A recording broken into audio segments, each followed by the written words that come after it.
Hey guys, welcome back to our new vlog. भाई आज चल दिए थे रामनगर और रात के बज रहे थे 2। भाई रात के 2 बज रहे हैं और भाई भूख लग रही बहुत तेज़, इसलिए रामपुर में रुककर खाना खाया। रामपुर में रुककर ही कबाब खाए। खाने के बाद चल दिए रामनगर की तरफ। जाते जाते दिल में ये हो रहा था कि भाई बारिश पड़ जाए बस। भाई रामनगर का रास्ता इतना लंबा है और ख़राब भाई, 3 घंटे लगते हैं पहुँचने में। टांडे पहुँचे, टांडा पहुँच कर ये इतना ज़्यादा जाम मिल गया।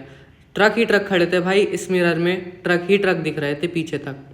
जाम पार करा, पार करने के बाद चल दिए रामनगर की तरफ। पता नहीं भाई कौन सी जगह है, लेकिन जो भी है सिटी अच्छी थी ये। 60-70 की स्पीड क्रूज करके चल दिए रामनगर की तरफ। और लो भाई बारिश भी शुरू हो गई। शायद ऊपर वाले ने सुन ली, ऊपर वाला ये और सुन ले भाई कि टाइगर मिल जाए। टाइगर मिल जाए ना तो भाई मज़ा आ जाएगा। देखो भाई, टाइगर मिलना ना मिलना ये तो लक के ऊपर बात है, लेकिन बारिश इतनी तेज़ पड़ रही थी कि वाइपर फुल स्पीड पे चल रहे थे और विजिबिलिटी बिल्कुल ज़ीरो थी। रामनगर पहुँचे इस होप में कि टाइगर मिल जाए। रामनगर पहुँच के ही डिसाइड करा कि कौन से जंगल में जाते हैं, लेकिन ये अभी तक कोई डिसाइड नहीं हो पाया कि कहाँ जाएंगे। इसलिए हम चल दिए कोसी ब्रिज की तरफ। कोसी ब्रिज पर पहुंचकर थोड़ी देर वीडियो बनाई, लेकिन पानी इतना तेज़ चल रहा था कि पूछो मत। सारे पहाड़ों का पानी इसी तरफ से आता है। कोसी ब्रिज क्रॉस करके चल दिए जंगल की तरफ। इस रोड पर भाई टाइगर कई बार क्रॉस करता हुआ मिला है। जंगल में एंटर होने ही वाले थे कि ये रपटा मिल गया, और इस रपटे में इतने तेज़ पानी चल रहा था और मछलियाँ भी आ रही थी इस पानी में। अब यही सोच रहे थे कि इस रपटे को पार करा जाए कि नहीं, रिस्क लिया जाए या नहीं। फिर यही सोचा कि रिस्क ले लेते हैं, इतना तेज़ पानी नहीं है, और निकल जाते हैं। फिर निकल गए आगे। इस रपटे को पार करने के लिए भाई कम से कम 10 मिनट लगे। उसके बाद भाई रपटे को पार करने के बाद जंगल में एंटर हुए। एंटर होने के बाद भाई इतने सारे स्पॉटेड डियर मिले, जिसमें मेल फीमेल और बच्चे भी थे। भाई ये बिल्कुल मेन रोड पर ही थे। सारे ऐसे आराम कर रहे हो जैसे यहाँ पर कोई टाइगर का डर ही नहीं है। लेकिन भाई यहाँ पर कई बार टाइगर की साइटिंग भी हुई है और हंटिंग करते हुए भी साइटिंग हुई है। इन सब में सबसे बड़ा मेल यही था जो हमारे सामने था।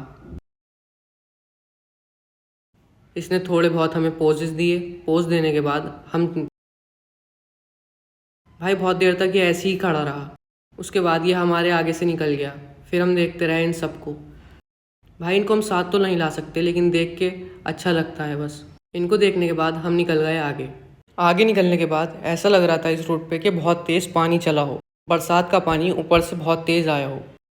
हमारी एकदम से निगाह पड़ती है इन पर, जो कि हमें एकदम से दिखती हैं। भाई बिल्कुल अंधेरे में खड़ी थी, दिख नहीं रही। लेकिन कुछ भी क्या हो, आज लक बहुत अच्छा है, एनिमल बहुत मिल रहे हैं आज। हो सकता है टाइगर भी मिल ही जाए। अब देखते हैं टाइगर मिलता है या नहीं मिलता। इनकी वीडियो बनाने के बाद हम निकल रहे थे आगे। ये भी देखते देखते हमें थक गए थे और हम भी इन्हें देखते देखते थक गए थे, इसलिए दोनों ही अपने अपने रास्ते चल दिए। नदी किनारे ही हमें सामर डियर की फ़ीमेल और ये बच्चा मिलता है। बच्चा तो ऐसे देख रहा हो जैसे पहली बार ही गाड़ी देखी है इसने। बहुत देर ये भाई गाड़ी की लाइटों पर रुका रहा। उसके बाद भाई हम आगे चल दिए। आगे चलने के बाद एक और सामर डियर मिलती है हमें, जो कि ये फ़ीमेल है। उसके बाद भाई बहुत आगे चले गए थे हम, कम से कम 50 किलोमीटर, इसलिए वापसी लौट कर आ रहे थे। तो वापसी लौटते में भी ये भी यहीं बैठे थे, और ये रपटा वापस से बहुत तेज़ हो गया जहाँ पे हमें सामर डियर की फ़ीमेल्स मिली थी। अब क्रॉस तो करना ही था, इसलिए हल्के हल्के गाड़ी लेकर गए और क्रॉस करा रास्ता। रपटा क्रॉस ही कर रहे थे, इतने में हमें ये स्नेक मिलता है। आगे जाने के बाद भाई ये स्पॉटेड डियर फिर से यहीं बैठे हुए मिले हमें।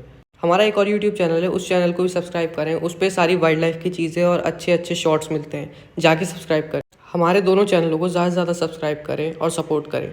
आगे टाइगर मिलता है या नहीं, उसके लिए सब्सक्राइब कर दें। बाय। चैनल का लिंक नीचे डिस्क्रिप्शन में है।